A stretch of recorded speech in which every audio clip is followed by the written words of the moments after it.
दोस्तों, basic to advance Excel course की chapter 2 को स्टार्ट करने से पहले अगर आपने चैप्टर 1 को नहीं देखा है तो सबसे पहले आप जाकर उसको देख लीजिए, क्योंकि बेसिक एक्सेल की जानकारी अगर आप क्रमबद्ध तरीके से नहीं करेंगे तो आपको एक्सेल समझ में नहीं आएगी। तो एक्सेल को अच्छे से समझने के लिए आपको सीरीज को चैप्टर 1 से लेकर और जहाँ तक मेरा चैप्टर चलेगा आपको पूरी सीरीज देखनी पड़ेगी, तभी आपको एक्सेल अच्छे से समझ में आएगा। तो अगर आपने चैप्टर 1 नहीं देखा है तो अभी पहले जाकर उसको देख लीजिए, उसके बाद आप चैप्टर 2 को देखिएगा।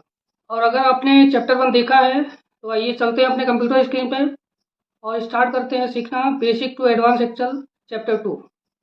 तो दोस्तों, आज के वीडियो में हम सीखेंगे कि एक्सेल में डेटा की एंट्री कैसे कर सकते हैं।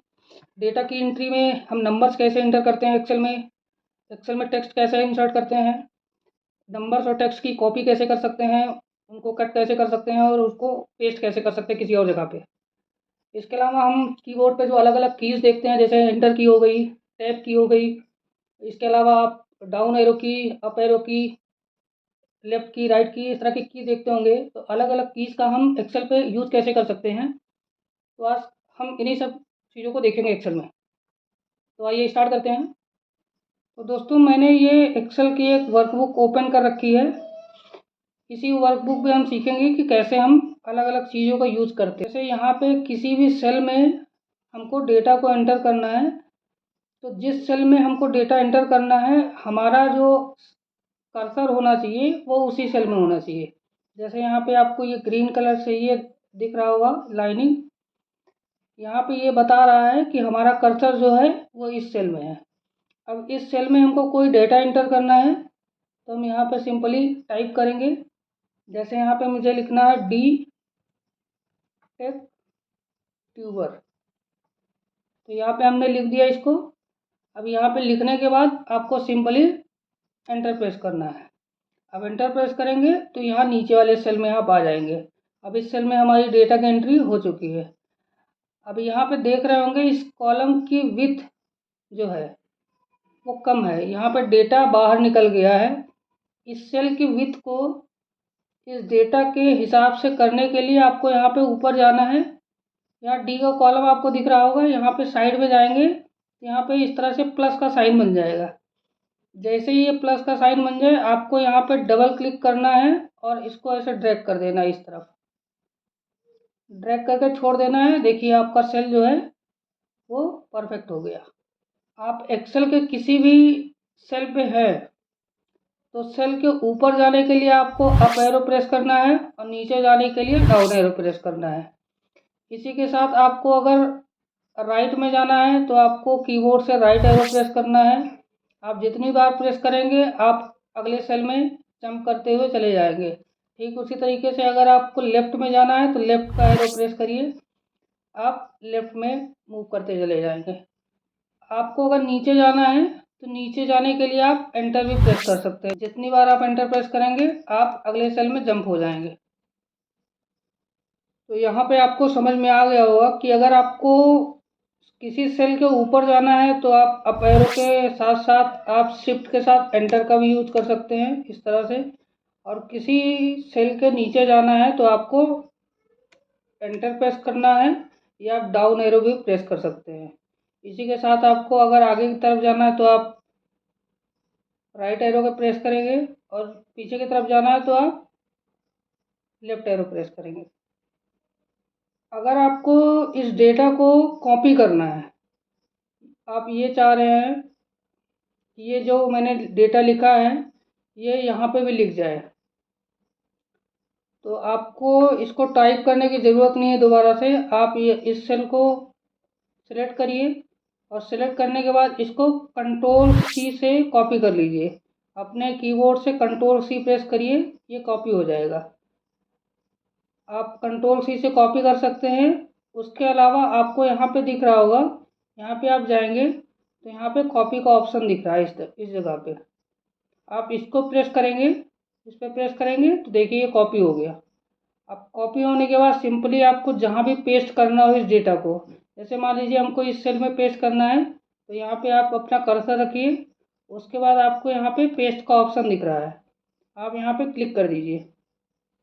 अब देखिए यहाँ पे ये डेटा कॉपी हो गया है।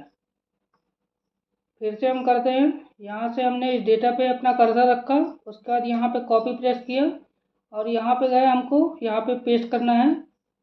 तो आप यहाँ पे जाके इसको क्लिक कर सकते हैं, या यहाँ पे नीचे की तरफ आपको दिख रहा हो Ctrl+V, ये इसकी शॉर्टकट की होती है पेस्ट करने की। Ctrl+V, आप यहाँ पे इस सेल पे आइए और कंट्रोल के साथ में V प्रेस कर दीजिए, तो आपका डेटा पेस्ट हो जाएगा। उसी तरीके से अगर आप चाहते हैं कि ये डेटा जो यहाँ पे है, ये डेटा यहाँ से हट जाए और किसी दूसरे सेल में चला जाए, तो कहने का मतलब है कि आपको ये डेटा यहाँ से कट करना है और कट करके दूसरी जगह पे पेस्ट करना है। तो यहाँ पे इस डेटा को आपको Ctrl+X के साथ कट कर लेना है। Ctrl+X, आप Ctrl+X भी प्रेस कर सकते हैं। और यहाँ ऊपर की तरफ ये कैंची का साइन बना हुआ है, इस कैंची के साइन पे यहाँ पे देखेंगे नीचे की तरफ इसकी शॉर्टकट की दे रहा है Ctrl+X। तो आप चाहे तो यहाँ पे कैंची पे प्रेस करिए, तो ये आपका कट हो गया। अब जहाँ पे आपको पेस्ट करना हो उस सेल में अपना कर्सर रखिए और यहाँ पे आप सिंपली पेस्ट प्रेस कर दीजिए। तो देखिए यहाँ से ये डेटा उठ के यहाँ चला आया। अब इसको यहाँ से कहीं और लेके जाना है तो सिंपली आपको कैंची पे प्रेस करना है और जहाँ पे आपको रखना है वहाँ पे ले जाके यहाँ पे पेस्ट पे प्रेस कर दीजिए। तो देखिए डेटा आपका दूसरी जगह पे आ गया। अब जैसे मुझे मान लीजिए कि इस सेल में कुछ लिखना है, जैसे मैं लिखता हूँ कीप गेनिंग नॉलेज।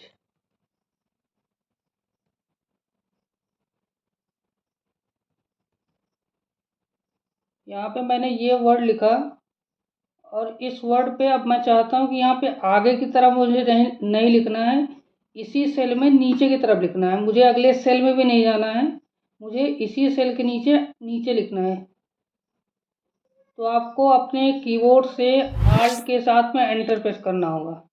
जब आप आल्ट के साथ में एंटर प्रेस करेंगे तो आप उसी सेल के अगली लाइन पे जंप कर जाएंगे। तो देखिए यहाँ पे मैंने आल्ट के साथ एंटर प्रेस किया तो उसी सेल की अगली लाइन में आ गए। अब यहाँ पे मैं कुछ भी लिख सकता हूँ। फिर से मैं अल्ट के साथ में एंटर प्रेस करता हूँ, एंटर प्रेस किया, देखिए अगली लाइन पे आ गया। यहाँ पे मैं कुछ भी लिख सकता हूँ। फिर से मैंने अल्ट के साथ में एंटर प्रेस किया, यहाँ पे मैं कुछ भी लिख सकता हूँ।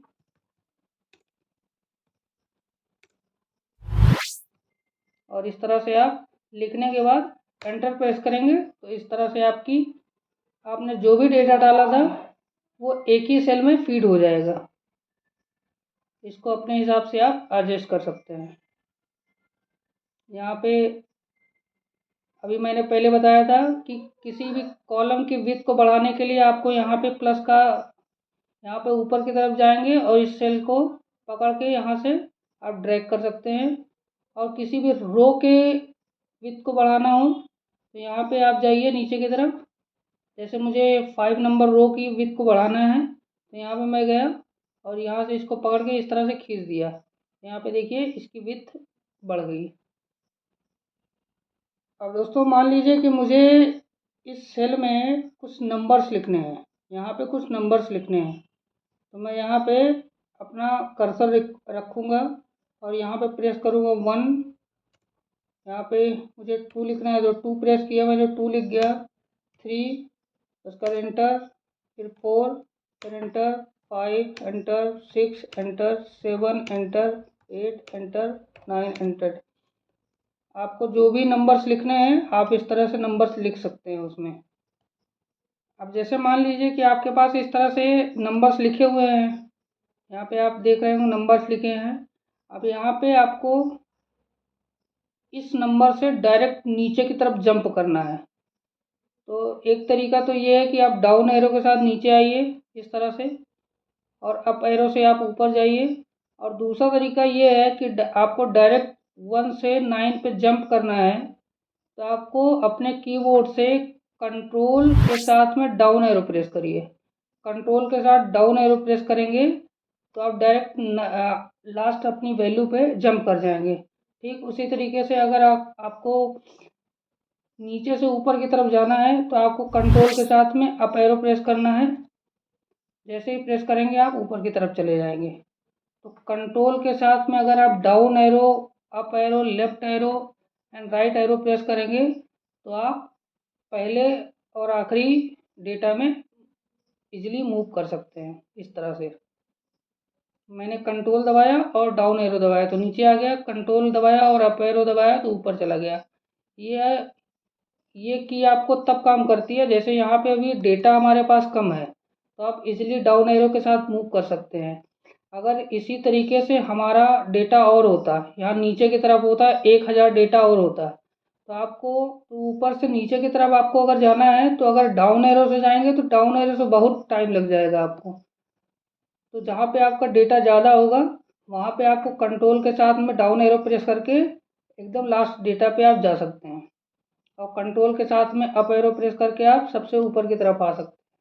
अब आप चाहते हैं कि ये जो डेटा मैंने लिखा है ये डेटा डिलीट हो जाए, इसको हमें डिलीट करना है डेटा को। तो आपको डिलीट करने के लिए सबसे पहले डेटा को इस तरह से सिलेक्ट कर लीजिए और सिलेक्ट करने के बाद अपने कीबोर्ड से आप डिलीट बटन प्रेस करिए। डिलीट बटन प्रेस करेंगे तो इस तरह से आपका डेटा ये डिलीट हो जाएगा। ठीक इसी तरीके से अगर आपको इसको डिलीट करना है तो इसको सेलेक्ट करिए और उसके बाद डिलीट बटन प्रेस करिए और ये भी डिलीट हो जाएगा। तो इस तरह से आप अपने डेटा को डिलीट भी कर सकते हैं। मैं कंट्रोल जेड कर लेता हूँ ताकि मेरा डेटा आ जाए दोबारा से। तो दोस्तों उम्मीद है आपको एक्सेल में डेटा को कॉपी करना, डेटा को कट करना, डेटा को पेस्ट करना, अप एरो का यूज़ करना, डाउन एरो का यूज़ करना, लेफ्ट एरो का यूज़ करना, राइट एरो का यूज़ करना, डिलीट की का यूज़ करना, एंटर की का यूज़ करना, शिफ्ट के साथ एंटर बटन का कैसे यूज़ कर सकते हैं, आल्ट बटन का यूज़ कैसे कर सकते हैं, ये सारे यूजेस आपने सीख लिए होंगे आज के वीडियो से। अगर वीडियो को अच्छी लगी है तो वीडियो को एक लाइक ज़रूर दीजिएगा। मिलते हैं जल्दी अगले चैप्टर में, तब तक के लिए जय Hind, Vande Mataram, keep gaining knowledge.